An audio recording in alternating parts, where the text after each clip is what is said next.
Hi friends, good morning. काल आपण मराठीचा डॉक्टर अब्दुल कलाम यांचे बालपण हा लेसन अभ्यास करता। याचा आपण अर्धा भागच आपण काल घेतलेला। आज आपण याच्या पुढचं शिकवणार आहे। त्यापूर्वी आपण काल काय काय पाहिलं, काल काय काय शिकलो हे आपल्याला जरा एकदा पाहायला पाहिजे की नाही। मला सांगा, डॉक्टर एपीजे अब्दुल कलाम यांचं बालपण कसं गेलं? खूप गरीब परिस्थिती होती की नाही त्यांची। त्यांना कोणते छंद होते? पुस्तक वाचण्याचे की नाही। त्यांना पुस्तक वाचायला खूप आवडायचं, पण त्यांना पुस्तक वाचायला भेटायचं का रे? तर नव्हतं भेटत। मग दुर्मिळ वस्तू होती त्यांच्यासाठी पुस्तक भेटणं म्हणजे। मग ते काय करायचे, त्यांच्या तिथं शेजारच्या काकांनी काय सांगितलेलं की माझ्याकडे पुस्तकांचा भरपूर संग्रह आहे आणि तुला जे पाहिजे ते तू पुस्तक घेऊन जा आणि वाचत जा। मग ते काय करायला लागले, वेळ मिळेल तसा पुस्तकं वाचायला लागले। त्याच्यानंतर आपण काय बघितलं, त्यावेळी दुसरं महायुद्ध चालू होतं आहे की नाही। आणि दुसऱ्या महायुद्धामध्ये भारताची इच्छा नसताना सुद्धा भारताला त्या युद्धात सामील व्हावं लागलं होतं आणि त्याच्यामुळे काय झालं होतं, भारतामध्ये आर्थिक आणीबाणी सुरू झाली। मग त्यावेळेस एपीजे अब्दुल कलाम यांनी काय केलं होतं, अचानकच बाजारपेठामध्ये चिंचोक्यांना मागणी आली, बरोबर। आणि मग काय केलं त्यांनी, चिंचोके गोळा करून ते विकून तब्बल 1 आणा कमवायला लागले होते। मग त्या दिवशी त्याच्यानंतर त्यांच्या वडिलांनी कुठला व्यवसाय करायचं ठरवलं होतं, लाकडी जहाज बांधण्याचा व्यवसाय चालू केला। आणि त्याच्यामध्ये त्यांना कोणी मदत केली, त्यांनी कोणी मदत केली? लाकडी जहाज व्यवसाय बांधण्यासाठी जलाउद्दीन नावाच्या एका गावातल्याच माणसानं कंत्राटदारांसोबत त्यांनी काय केलं, हा व्यवसाय सुरुवात केला। आणि जलाउद्दीनचा विवाह म्हणजे लग्न कोणासोबत झालं होतं, कलाम यांच्या बहिणीसोबत झालं होतं। हे काल सगळं आपण पाहिलं होतं। आता याच्या पुढचं लेसन आज आपण पाहणार आहोत।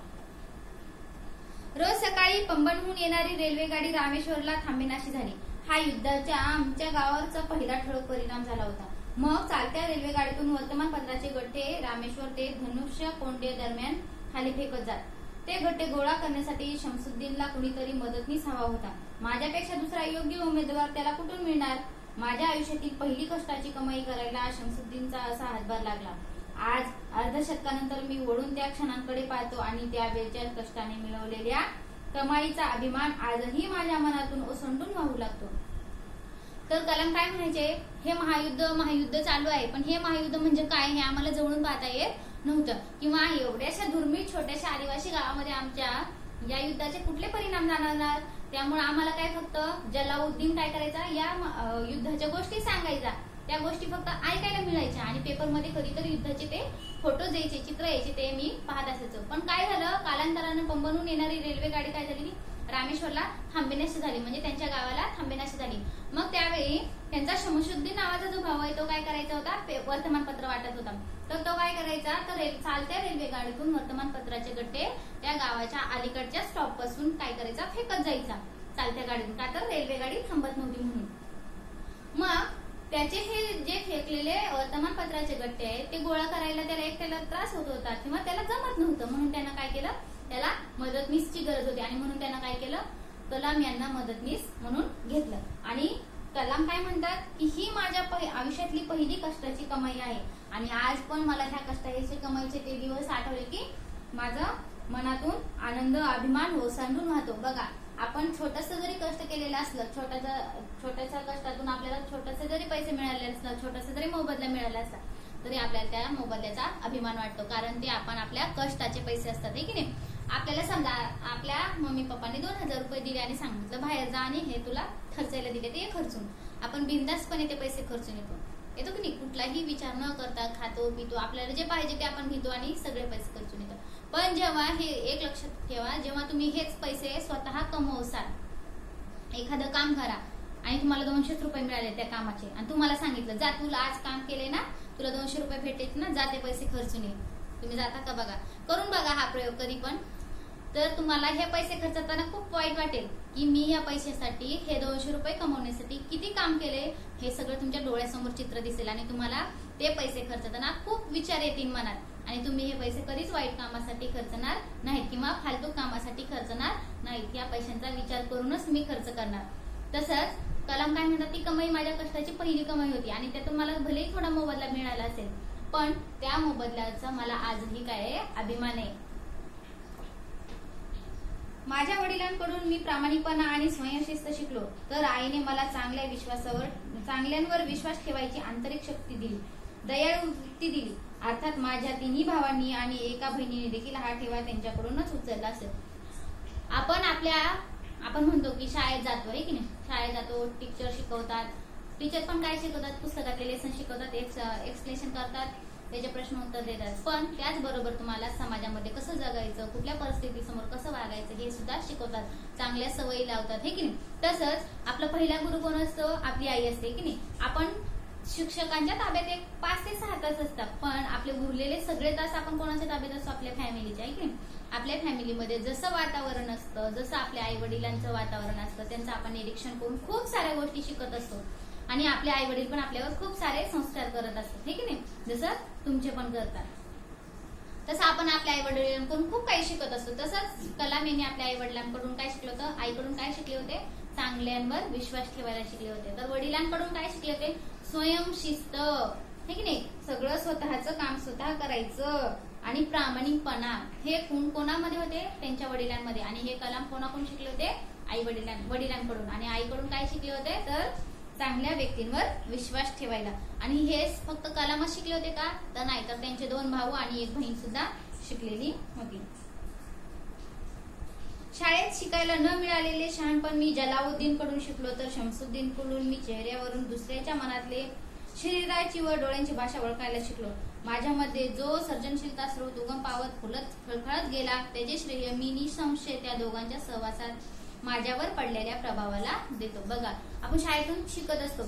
मी बऱ्याच वेळा तुम्हाला सांगते, आपण शाळेतून जे शिकतोय फक्त ते परीक्षेपुरतं लक्षात ठेवायचं का नाही, तर प्रत्येक लेसन, प्रत्येक कविता ही आपल्याला का शिकवलेली असती, तर फक्त प्रश्न उत्तर लिहा आणि चांगले मार्क मिळवा यासाठी नसते, तर त्यातून आपल्याला खूप सारं शिकायचं असतं. काय शिकायचं असतं, तर त्यामध्ये त्या परिस्थितीमध्ये तो कसा वागला आणि आपण कसं वागायला पाहिजे आहे की नाही. समाजामध्ये जगत असताना आपण काय करायला पाहिजे, या लेसन मधून आपण काय शिकलो, प्रामाणिकपणा शिकलो. असं प्रत्येक लेसन मधून आपण काही काही शिकत असतो. तसंच जलाउद्दीन कडून आणि शमसुद्दीन कडून ते काय म्हणतात, मी शाळेत न जाताही खूप काही शिकलेलो आहे. त्यांच्याकडून आपण काय केलेले, मी माणसं कशी ओळखायची, त्यांच्या चेहऱ्यावरून, त्यांच्या हावभावावरून त्यांना ओळखायला मी शिकलेलो आहे. रामेश्वरम सोडून जिल्ह्याच्या ठिकाणी रामनाथपूरला शिक्षण घेण्यासाठी मी माझ्या वडिलांकडे परवानगी विचारली. बघा, आता पुढचं शिक्षण घेण्यासाठी त्यांनी काय केलेले, वडिलांना परवानगी विचारलेली. विचारात पडल्यासारखे ते क्षणभर गप्प झाले. विचार करता करता त्यांना शब्द लाभावेत आणि ते ओठातून बाहेर पडावेत तसे वडील बोलू लागले. ते मला म्हणाले, अबुल, तुला मोठे व्हायचे असेल तर तू गाव सोडून शिक्षणासाठी बाहेर जायलाच हवे. सागील पक्षी घरटी सोडून एकटे दूरवर उडत जातात आणि नवे प्रदेश शोधतात, तसे या मातीचा आणि इथल्या स्मृतीचा मोह तू सोडून तुझ्या इच्छा आकांक्षा जिथे पूर्ण होतील तिथे तुला जायला हवे. आमच्या मायेने प्रेमाने तुला बांधून ठेवणार नाही, आमच्या गरजा तुझ्या रस्ता अडवणार नाही आणि माझी आई मला दूर पाठवायला काळजीने आडेवेडे घेत होती. बघा, पुढच्या शिक्षणासाठी त्यांनी काय केलं, वडिलांकडे परवानगी मागितली. वडिलांनी विचार करत बसले आणि विचार करता करता ते एकदम बोलायला लागले की ते काय बोलले की तू आमचा विचार करून इथं राहणं योग्य नाही. तुला जर पुढचं शिक्षण घ्यायचं असेल तर तू बाहेर जाणंच हे तुझ्या हिताचं आहे आणि तू तरच शिकशील. पण आईच्या मनात माया प्रेम असल्यामुळे आई काय बोलते, आई आडेवेडे घेते. म्हणजे काय करते, आईला वाटत नाही की आपला मुलगा आपल्यापासून लांब जावा. पण वडील काय म्हणतात, तू आमच्या गरजा, आमच्या प्रेमापोटी तुझं शिक्षण थांबवणं, तुझी स्वप्न थांबवणं हे काय चुकीचं आहे. बघा, आपण सुद्धा आपल्या आई वडिलांसाठी खूप काही करायचं असतं आपल्याला, पण कधी कधी आपल्याला असं वाटतं की त्यांच्या जवळ राहूनच करावं, पण कधी कधी त्यांना सोडून आपण लांब जाऊन सुद्धा खूप काही करायचं असतं. शमसुद्दीन आणि जलाउद्दीन माझ्यासोबत रामनाथपूरला आले. त्यांनी माझे नाव शाळेत घातले आणि माझी राहण्याची नीट व्यवस्था पण केली. पण श्वास हायस्कूल आणि अशा नवीन वातावरणात माझा जीव रमेना. 50,000वर वस्ती असलेले या शहरात सदैव गजबज असायची, पण रामेश्वरला जसा एजन्सीपणा होता तसे माझ्या अनुभवाला आलाच नाही. मला घराची ओढ अस्वस्थ करायची आणि म्हणून रामेश्वरला जायची प्रत्येक संधी मी उडी मारून साधायचो. इथे आलेल्या शिक्षणाच्या उदंड संधीपेक्षा आईच्या हातच्या गोड पोळ्यांची ओढ मला मोलाची वाटत असे. हळूहळू माझे घरापासून दूर जाणे मी स्वीकारत गेलो. नव्या वातावरणाशी जुळवून घ्यायचे मी मनाशी ठरवले, कारण माझ्या वडिलांच्या माझ्याकडून विशेष अपेक्षा आहेत हे मला ठाऊक होते. मी कलेक्टर व्हावे अशी त्यांची इच्छा होती. त्यांचे स्वप्न पूर्ण करणे माझे कर्तव्य होते आणि त्यासाठी मी रामेश्वरमध्ये वाटणारी सुरक्षितता, तिथले प्रेमळ वातावरण यांचा त्याग करणे मला भाग पडले. बघा, कलाम शिक्षणासाठी तर बाहेर गेले, पण त्यांना काही दिवसांनी अस्वस्थ वाटू लागलं, घराची ओढ लागली. म्हणजे आपण पण बघा, कधीतरी गावाला जातो, आई वडिलांना सोडून जातो, आपल्याला काही दिवसांनी काय होतं, तिथं राहत नाही, करमत नाही. तेव्हा आपण काय करतो, पटकन आपल्या आई वडिलांना फोन करतो किंवा आपण तिकडं जातो. पण आता कलाम यांना तसं करता पण येत नव्हतं, जाता पण येत नव्हतं. त्यांना आई वडिलांकडे जायचं होतं. गावाकडचा जो निवांतपणा, शांतपणा होता, एकांतपणा होता, तो त्यांना या शहरात भेटत होता का? नाही. 50,000पेक्षा जास्त लोकसंख्या असलेलं हे शहर गजबजलेलं होतं. दिवस रात्र तिथं माणसं होती, पण तेवढ्या माणसामध्ये पण त्यांना एकटेपणा वाटत होता. पण त्यांना हे पण जाणवत होतं की त्यांना जर त्यांचं शिक्षण, त्यांचं स्वप्न पूर्ण करायचं असेल तर त्यांना काय करावं लागत होतं, इथं राहणं गरजेचंच होतं. आता कलाम यांच्या वडिलांचं एक स्वप्न होतं. त्यांच्या वडिलांचं स्वप्न काय होतं की कलाम यांनी कलेक्टर बनावं. जसं आपल्या प्रत्येकाच्या आई वडिलांची काही स्वप्न असतात आणि म्हणून आपण काय करत असतो, शाळेत येत असतो, की नाही. पण आपल्या आई वडिलांची स्वप्न पण असतात, डॉक्टर बनावं, माझ्या मुलानं इंजिनियर बनावं, कोणाचं आर्मी जायचं. आज तुमचं पण स्वप्न असतं की नाही, मी आर्मीत जाणार. तुम्ही बोलता की मी आर्मीत जाणार, कोण बोलतं मी डॉक्टर होणार, कोण बोलतं मी पोलीस मध्ये जाणार, आहे की. पण हे स्वप्न सगळ्यांनी साकार करण्यासाठी, प्रत्येकाच्या मनातलं ध्येय साकार करण्यासाठी आपल्याला त्यासाठी पूर्णपणे त्याच्यामध्ये झोकून द्यावं लागतं, पूर्णपणे कष्ट करावे लागतात. त्यासाठी बऱ्याच गोष्टींचा त्याग पण करावा लागतं. पण आपली कशी इच्छा नसते, आपल्याला सगळं सोबत घेऊन आपली स्वप्न पूर्ण करायची असतात. पण असं नसतं. म्हणतात ना, कुछ पाने केले कुछ खोना पडताय, तसं असतं. जसं कलाम यांना पण त्यांच्या वडिलांची इच्छा पूर्ण करण्यासाठी, स्वप्न पूर्ण करण्यासाठी त्यांना आई वडिलांपासून दूर राहावं लागलं होतं. मग आता तुम्ही म्हणताल की मग टीचर आम्ही काय करावं, की तुम्ही म्हणता की कुछ पाने केले कुछ खोना पडताय. म्हणजे आपण आपल्याला आलेल्या परिस्थितीला सामोरे जात आपलं ध्येय पूर्ण करण्यासाठी येणाऱ्या प्रत्येक संकटाला सामोरं गेलं पाहिजे आणि त्यातून आपण मार्ग काढत पुढे गेलं पाहिजे आणि आपलं ध्येय पण साकार केलं पाहिजे. आपल्या आई वडिलांचं स्वप्न पण साकार केलं पाहिजे. नुसतंच शाळेत येऊन धिंगाणा घालून ह्याच्या मारामारी करून घरी जायचं डबा खाऊन, हे आपल्या आई वडिलांचं स्वप्न असतं का? नाही. पण आपण हे कधीच लक्षात घेत नाही, की नाही. जाऊ दे, तो विषय वेगळा असेल. कलेक्टर होण्याची त्यांची इच्छा आणि त्यांचे स्वप्न पुरे करणे हे माझे कर्तव्य होते. कलाम काय म्हणतात, वडिलांचं स्वप्न पूर्ण करणं हे माझं काय आहे, कर्तव्य आहे. तसं आपलं प्रत्येकाचं आपल्या आई वडिलांचं स्वप्न पूर्ण करणं हे सुद्धा आपलं काय आहे, कर्तव्य आहे. जर आपल्या आई वडील आपल्यासाठी एवढं करत असतील, कुठंच कमी पडत नसेल, तर त्यांचं एक स्वप्न पूर्ण करण्यात काय हरकत आहे, बरोबर ना. त्यासाठी रामेश्वरमध्ये वाटणारी सुरक्षितता, तिथलं प्रेमळ वातावरण यांचा त्याग करणं मला भाग होता. आणि हे स्वप्न साकार करण्यासाठी कलाम काय म्हणतात, हे स्वप्न साकार करण्यासाठी मला रामेश्वरला वाटणारी जी सुरक्षितता आहे, म्हणजे माझ्या गावामध्ये जे मला सुरक्षित वाटतं, तिथलं जे प्रेमळ सहवास आहे, त्याचा मला त्याग करायचा आहे. म्हणजे काय, मला त्याला विसरावं लागणार आहे, त्यांचा मला त्याग करावा लागणार आहे. तेव्हाच मी माझी स्वप्न पूर्ण करू शकणार आहे. म्हणजे आपण आपलं स्वप्न पूर्ण करण्यासाठी प्रत्येक गोष्टींचा, आलेल्या परिस्थितींचा सामना करायला हवा. आता काही प्रश्न उत्तर दिलेत. लेखकाच्या लहानपणी लोक वर्तमानपत्र कशासाठी वाचत असत? मी सांगितलं होतं याचा आन्सर. कोणी लोक भविष्यवाणी वाचण्यासाठी वाचायचे, की नाही. कोणी चित्र पाहण्यासाठी. लेखक काय करायचे, कलाम काय करायचे, चित्र पाहण्यासाठी वाचायचे. कोणी काय करायचं, राजकारणाच्या बातम्या, कोणी निसर्गप्रेमी प्राण्यांच्या पक्ष्यांच्या बातम्या, हे सगळं वाचण्यासाठी वाचायचे. लेखकाच्या आयुष्यातील पहिल्या कमाईची संधी कशी मिळाली? लेखकाने पहिली कमाई केव्हा केली रे?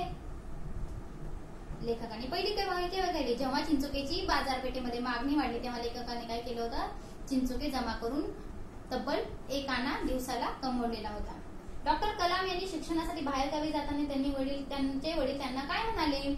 त्यांचे वडील म्हणाले का कलाम तू जाऊ नकोस म्हणून? नाही. तर त्यांचे वडील काय म्हणाले, तुझे स्वप्न पूर्ण करण्यासाठी तुला आमचा त्याग करणं गरजेचं आहे.